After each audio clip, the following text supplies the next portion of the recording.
शरद पूर्णिमा का दिन लक्ष्मी को पूर्ण करने का दिन, पूर्ण करने, केवल अमृत ही नहीं बरसता, शरद पूर्णिमा के दिन लक्ष्मी भी बरसती। माता पार्वती जी ने संपूर्ण ब्रह्मांड में एक सिद्धता प्रदान कर दी कि अपने गोदी के लाल को, अपने गोदी के पुत्र को माता ने लक्ष्मी की गोद में देखकर लक्ष्मी को पूर्ण बना दिया। वो दिन कौन सा था? यही शरद पूर्णिमा, यही शरद पूर्णिमा का दिन था।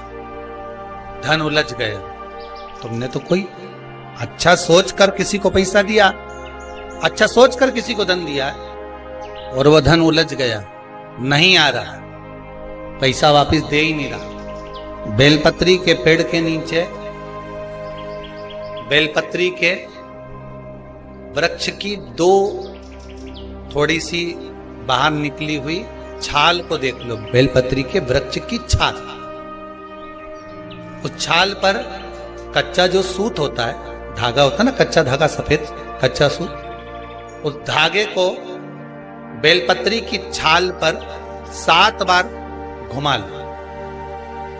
चारों तरफ मत घुमाना, नहीं तो चारों तरफ धागा लेके घूम जा।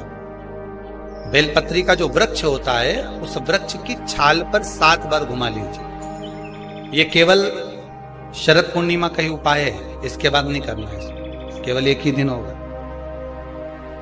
बेलपत्री की छाल पर उसको घुमा लीजिए 7 बार घुमाकर, जब वो जनेऊ की तरह हो जाएगा ना, उसको उतार लीजिए। बेलपत्री के वृक्ष के नीचे घी का दिया लगाइए, हाथ में उसको रख लीजिए।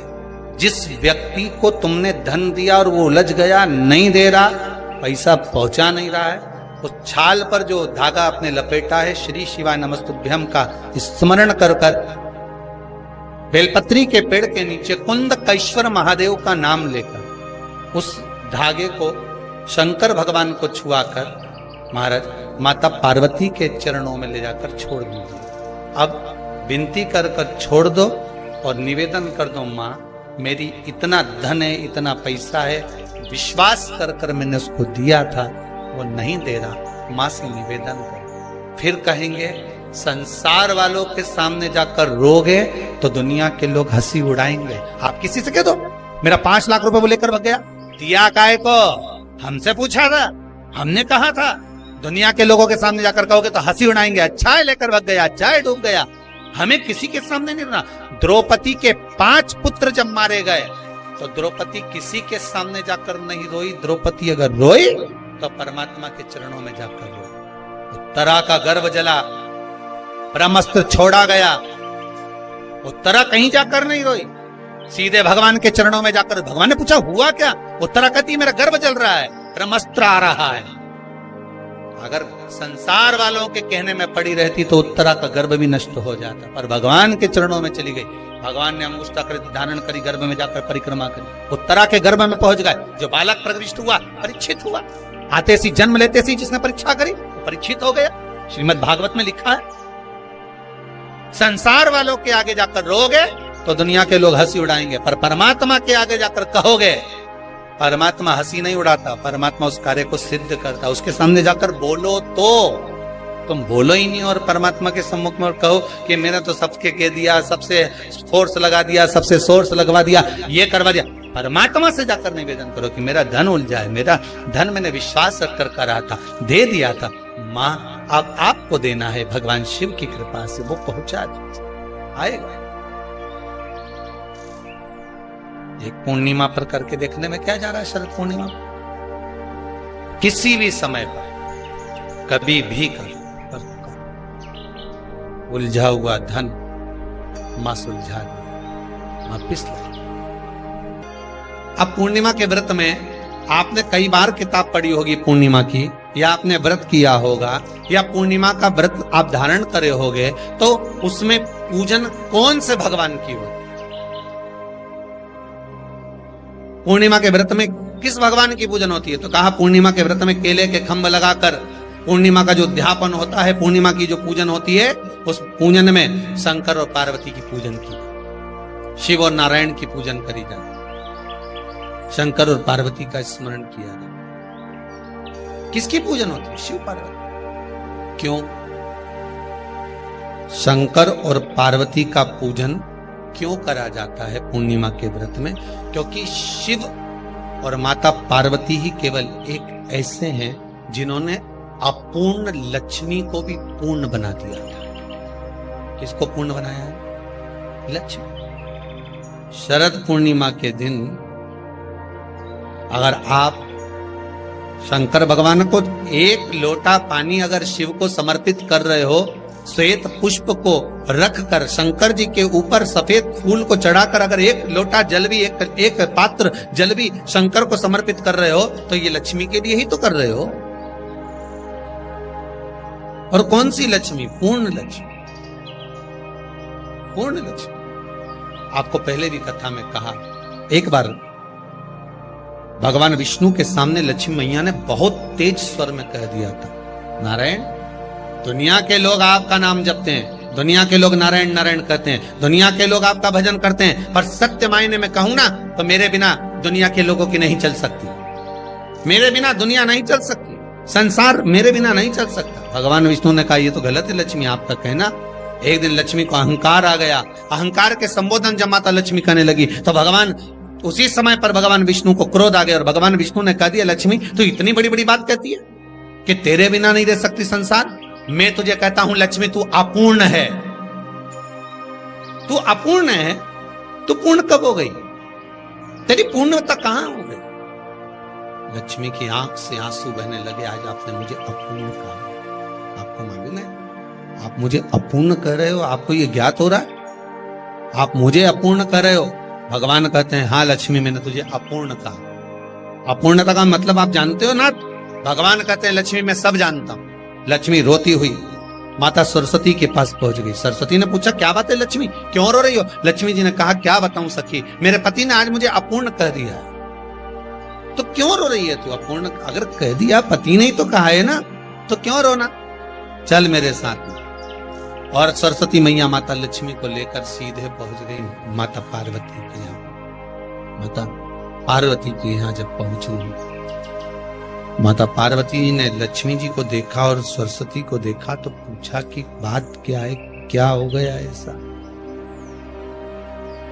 क्या हुआ, क्या है ऐसा जो तुम दोनों आज मेरे पास में आई? क्या हुआ?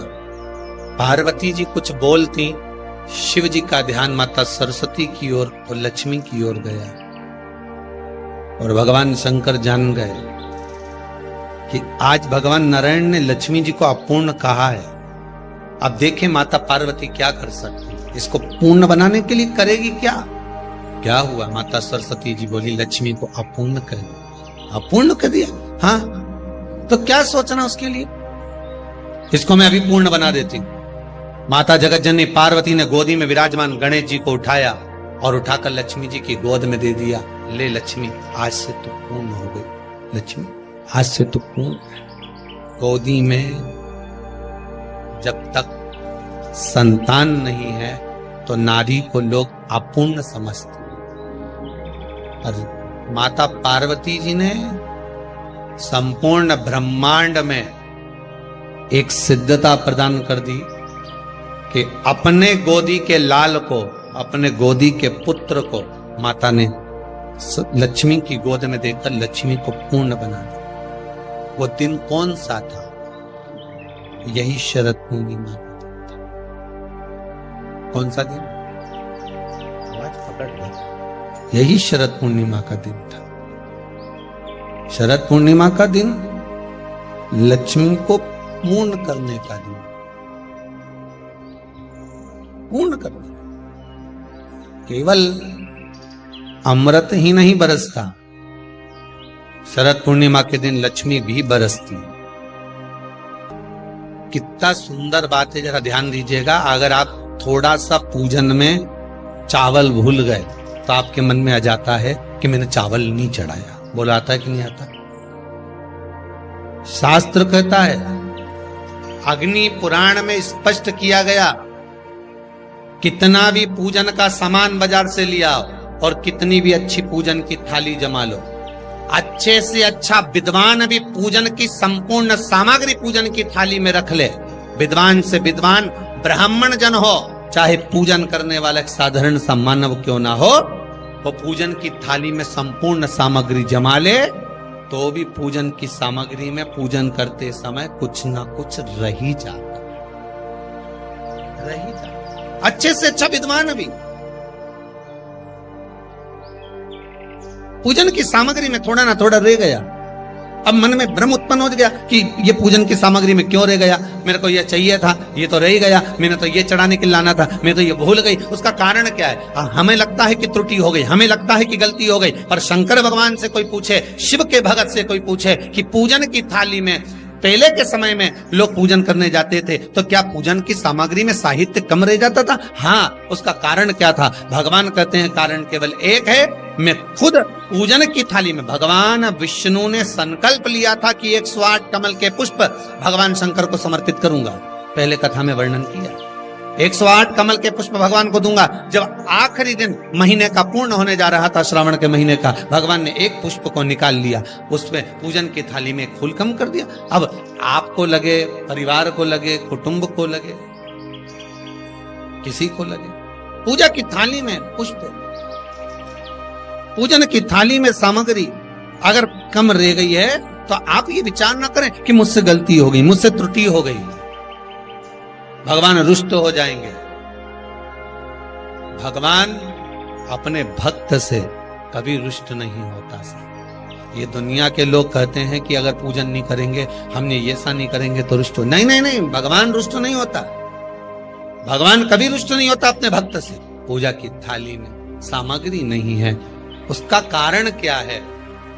भगवान शंकर की कथा कहती है, जिस दिन पूजन करने बैठे जान कर कोई सामग्री मत छोड़ कर जाना, नहीं तो तुम लोग हंसी खेल में कि चलो ये मत ले जाओ, नहीं, आप पूरी सामग्री जमा, और कोई सामग्री आप भूल गए हो तो समझ लेना कि भगवान आपके दरवाजे पर आने के लिए बेकरार हैं, भगवान आपके दरवाजे पर आना चाहते हैं। अगर कोई सामग्री छूट गई है, कोई सामग्री रह गई है, जान कर हमको नहीं, जैसे श्रीफल, नरियल जो हम भगवान के मंदिर में तोड़ते हैं, फोड़ते हैं, माता जी के सामने हमने नरियल फोड़ा, नरियल अच्छा निकल गया, भगवान ने स्वीकार करा ना करा। अगर नरियल अच्छा निकल गया तो आपने थोड़ी सी चिटक निकाल कर भगवान को चढ़ाई, बाकी का सब घर ले जाके चक्कू से निकाल के सब खा गए। और मान लो वही नरियल जो आपने भगवान को चढ़ाया, फोड़ा, और वह अंदर से खराब निकल गया, तो भगवान ने स्वीकार करा कि नहीं करा? शिव महापुराण की कथा कहती है, जो नरियल अंदर से बेकार निकल गया वो भगवान ने पूर्ण स्वीकार कर लिया, क्योंकि भगवान को मालूम है कि ये सड़ा हुआ नरियल तो चक्कू से निकाल के नहीं खाएगी, जब परिक्रमा लगाएगी तो मंदिर के पीछे पटक जाएगी। भगवान को मालूम है इस चीज का, भगवान को इस चीज का ध्यान है कि ये मंदिर के पीछे पटकेगी। अब भगवान यही, अब हमको लगा कि भगवान जो सड़ा नरियल है वो स्वीकार कर लिया, तो क्या आप मंदिर जाते समय दुकान पे से सड़ा नरियल लेके जाओगे क्या? अरे बोलो तो, आप तो अच्छा बजा कर, पानी देख कर, खूब बजा बुजू के देख कर लेकर जाओ कि नरियल अच्छा होना चाहिए। आगे भगवान उसको कैसे स्वीकार कर रहा है, भगवान कैसे उसको प्राप्त कर रहा है, ये उसके आप तो श्रेष्ठ लेकर जाओ। आप तो पूरी पूजा की थाली को लगाकर, पूरी पूजा की थाली को जमा कर, पूजन का साहित्य रखकर, पूजन की सामग्री को संपूर्ण जमा कर लेकर आप जाइए। कोई सामग्री रह जाए तो आप मन में उसके लिए खेद उत्पन्न ना करें, आप तो ये सोचें कि भगवान उसको स्वीकार कर रहा है और भगवान का मन है आज मेरे घर आना। आज भगवान चाहता है कि मैं अपने तेरे घर पर चलूं।